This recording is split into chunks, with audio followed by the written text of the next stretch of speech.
Oui, je me rappelle le premier jour d'arriver à la maison familiale. Alors c'était un lundi matin, il faisait très mauvais, c'est des choses qui marquent, ouais. Un changement total par rapport au collège, ça n'avait rien à voir, l'accueil était plus chaleureux. Et puis le début s'est bien passé, quoi. J'ai fait 4e, 3e à la maison familiale de Mortain.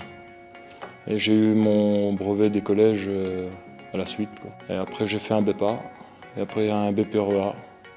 Et puis après j'ai été salarié agricole pendant 5 ans. Et je me suis installé sur l'exploitation de mes parents à la suite, avec ma femme. Alors aujourd'hui j'ai 2 enfants, dont un fils qui va normalement prochainement venir à la maison familiale. Et j'ai une fille aussi qui a 7 ans. Ça n'avait vraiment rien à voir avec le collège. Le suivi était beaucoup plus rigoureux. C'est ce qui m'a permis de réussir.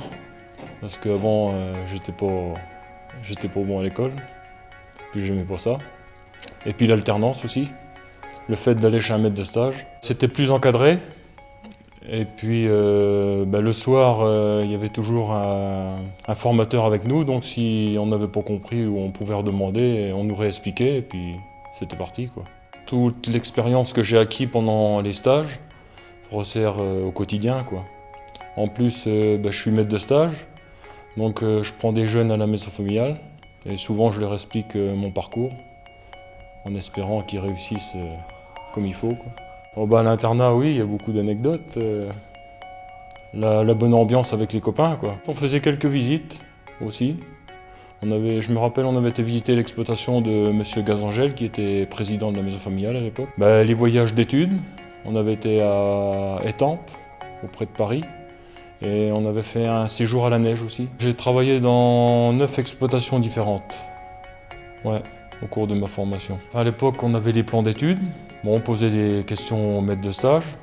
Et puis le week-end, je arrivais chez mes parents, je me mettais dans mes devoirs. Par contre, la semaine, quand j'étais en stage, je m'occupais pas de ça, mais le week-end, j'étais à fond dedans et c'est ce qui m'a permis de réussir. Il fallait faire les corvées comme il faut.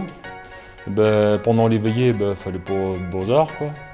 La nuit, pareil, il y avait un surveillant. Alors oui, le rôle du conseil d'administration, c'est de prendre d'être au courant de toutes les décisions qui sont prises à la maison familiale. On participe à chaque prise de décision, tout le monde a la parole, ce qui est important aussi. Réussir autrement, c'est la proximité des enseignants, les rapports enseignants-maîtres de stage, et puis les stages qui sont faits régulièrement.